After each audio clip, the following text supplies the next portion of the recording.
எல்லாத்துக்கும் வணக்கம். நான் appels பேசுகிறேன். நீங்கள் நம்ம என்ன பார்க்க போகிறோம்னா, இந்த உலகத்தை பார்த்தீங்கன்னா டெக்னாலஜிலாம் வளர பார்த்தீங்கன்னா எலக்ட்ரிசிட்டியில் வந்து காற்றாலை, சோலார் பேனல் அப்படின்னு சொல்லிட்டு பல இதில் வந்து நாங்களாம் கரண்ட் எடுப்போம் அப்படின்னு சொல்லிட்டு இந்த காலத்தில் பார்த்தீங்கன்னா ஒரு சில பொருட்களை வச்சே நாங்களாம் கரண்ட்லாம் தயாரிப்போம், ஃப்ரீ எனர்ஜி அப்படின்னு சொல்லிட்டு பிள்ளைங்களாம் வந்து ஃபேக் பண்ணி சுற்றிட்டு இருக்காங்க.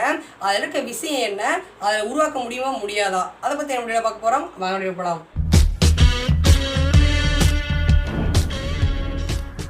தெர்மோடைனமிக் ஃபர்ஸ்ட்லாம் என்ன சொல்லுது அப்படின்னு கேட்டிங்கன்னா, ஒரு ஆற்றலை வந்து ஆக்கவோ அழிக்கவோ முடியாது, ஆனால் ஒரு ஆற்றலை வந்து இன்னொரு ஆற்றலாக வந்து கன்வெர்ட் பண்ணி தான் பண்ண முடியும் அப்படின்னு சொல்லியிருக்காங்க. எலக்ட்ரிக்கல் ஃபீல்டில் ஒரு பேசிக்கான ஒரு கான்செப்ட் பார்க்கலாம். என்ன அப்படின்னு கேட்டிங்கன்னா, without any motion of coils or magnet to impossible to induce current through the circuit.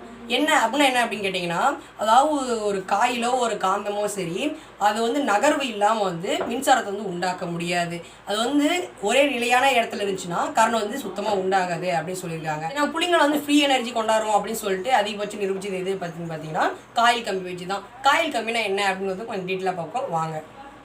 சரி, காயில் கம்பினா என்ன அப்படின்னு பார்த்தீங்கன்னா வந்து காப்பர் கம்பி மேலே வந்து ஒரு எனாமல் அப்படின்ற ஒரு கோட்டிங் கொடுத்துருப்பாங்க. இது மூலிமா பார்த்தீங்கன்னா நார்மலாக நம்ம ஒரு ஒயர் அப்படின்னு எடுத்துன்னு வச்சிங்களேன், அதில் வந்து நம்ம தொட்டோம்னாலே வந்து நடுவில் தொட்டோம்னா ஷாக் அடிக்காது, இந்த ஓரத்தை தொட்டோம்னா ஷாக் அடிக்கும். இது வந்து பார்த்தீங்கன்னா ஒவ்வொரு இதுக்கும் தனியாக வந்து மொத்தமாக ஒரு லேயர் கொடுத்துருப்பாங்க. அது மாதிரி பார்த்தீங்கன்னா ஒவ்வொரு செம்பு கம்பிக்குமே வந்து பைப் லைனில் வந்து வாட்டர் வந்து ஃப்ளோ ஆகுது இல்லை, அது மாதிரி வந்து கரண்ட் வந்து உள்ளே ஃப்ளோ ஆகும். அது நம்ம தொட்டோம்னாலும் வந்து ஷாக் அடிக்காது, அதை நடுவில் தொட்டால் ஷாக் அடிக்குது, ஓரத்தை தொட்டால் ஷாக் அடிக்கும். காயில் கம்பியில் வந்து காந்தத்தில் வைக்கும்போது அது பார்த்தீங்கன்னா காந்த அலைகள் வந்து காயில் கம்பி வெட்டுப்படும் போது பார்த்தீங்கன்னா எலக்ட்ரான் வந்து எலக்ட்ரிசிட்டியாக வந்து ரெடியூஸ் ஆகும். இது மூலிமா வந்து கரண்ட் கிடைக்கும்.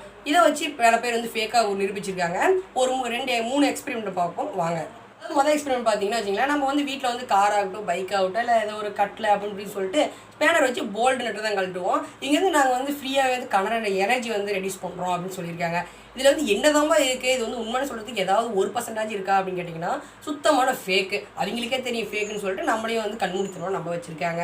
இதில் பார்த்தீங்கன்னா மேக்னெட்டில் வந்து ஒரு ஸ்பேனர் இருக்கிறாங்க, அதில் வந்து 2 ஒயர் போயிட்டு லைட் எரியுதான். இது எப்படி நம்ப முடியும்? காந்தத்தில் மூலம் வந்து காந்த அலைகள் மட்டும்தான் வரும், அது ஒரு விதமான ஈர்ப்பு கொண்டது. இது மூலம் ஸ்பேனர் வந்து அந்த காந்தத்தில் ஒட்டிக்கிச்சு.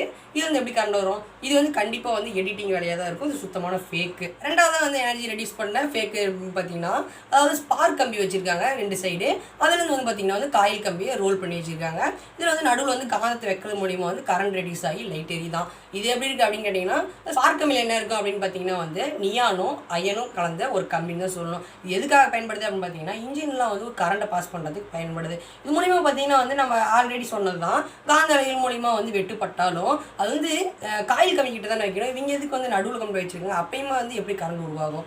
இது வந்து பார்த்தீங்கன்னா இது சரி லைட் ஏன் எரியுது, அது வந்து கரண்ட் ரெடி ஆகலை, இது ஏன் வந்து லைட் எரியுது அப்படின்னு கேட்டிங்கன்னா, இப்போலாம் வந்து பல டெக்னாலஜியில் வந்து ரீசார்ஜபிள் லைட் வந்துருச்சு. அப்படின்னு கேட்டிங்கன்னா லைட் எரிஞ்சிட்டே இருக்கும், ஆட்டோமேட்டிக்காக வந்து அதில் வந்து சார்ஜ் பண்ண முடியும். அதாச்சும் வச்சுருப்பாங்களா என்னென்னு தெரியல. இது வந்து உண்மையான ஒரு எடிட்டிங் ஒர்க்காக கூட இருக்கலாம். இது சுத்தமான ஃபேக் தான். இது வந்து எப்படியுமே வந்து கரண்ட் வரன்னு தான் சொல்லணும். ஏன்னா 3ஆவதாக பார்க்க போகிற எக்ஸ்பெரிமெண்ட் என்ன அப்படின்னு பார்த்தீங்கன்னா, அதாவது 2 காந்தம் வச்சுருக்காங்க, அதில் வந்து ஒரு காயில் கம்பி ரோல் பண்ணி அதில் வந்து 2 ஒயர் கொண்டு போய் டைனமிக் மோட்டரை வந்து சுத்த வைக்கிறாங்க. இது எப்படிப்பா சாத்தியமாகும்? நம்ம ஆரம்பத்தில் சொன்ன மாதிரி தான், ஒரு காப்பர் கம்பி மூலிமா வந்து உள்ளே போச்சுன்னு வச்சிங்களேன், அது வந்து நகர்ந்தால் மட்டும்தான் வந்து மின்சாரம் வந்து வெளிப்படும், இல்லைன்னா வந்து 100% வந்து மின்சாரமே வெளிப்படாது.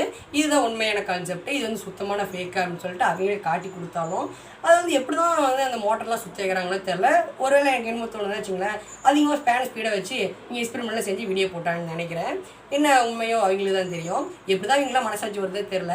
ஆனால் இதில் வந்து பார்த்தீங்கன்னா இது உண்மையாகவே நீங்கள் வந்து ஃப்ரீயாக வந்து ஃப்ரீ எனர்ஜி ரெடியூஸ் பண்ணிங்கன்னா நாங்கள் வந்து நோபல் பரிசு தரோம் அப்படின்னு சொல்லிட்டு அறிவியலே பார்த்தீங்கன்னா உயர் ரக விருது அப்படின்னு பார்த்தீங்கன்னா நோபல் பரிசு தான் இது தரோம் அப்படின்னு சொல்லிட்டு டிஸ்கவரியில் ஃப்ரீ ஹேவ் பீன் வார்னடு அப்படின்ற ஒரு நிகழ்ச்சியில் வந்து வெளிப்படையாகவே சொல்லியிருக்காங்க. இதே நீங்கள் நிரூபிக்க போகிறாங்களோ தெரில. இந்த மாதிரி பிள்ளைங்களாம் பண்ணால் கண்டிப்பாக வந்து போலீஸ் பிடிச்சி போகுதுன்னு நினைக்கிறேன். சரி, இந்த மாதிரி பல பிள்ளைங்க ஒர்க்கில் வந்து உங்களுக்கு வந்து தெளிவாக எக்ஸ்பெரிமெண்ட்டோட ஃப்ரீ எனர்ஜி வந்து ரெடியூஸ் பண்ண முடியாது அப்படின்னு சொல்லிட்டு ஆதாரப்பூர்வமாக நிரூபிக்கிறேன். இன்னொரு வீடியோ நிரூபிக்கிறேன். இந்த வீடியோவில் தான். இந்த வீடியோ பற்றி லைக் பண்ணுங்கள், வீடியோ பார்க்கணும் அப்படிச்சிங்கன்னா சப்ஸ்கிரைப் பண்ணுங்கள். தமிழ் பற்றி பேச அப்படின்னா கமெண்ட் பண்ணுங்கள்.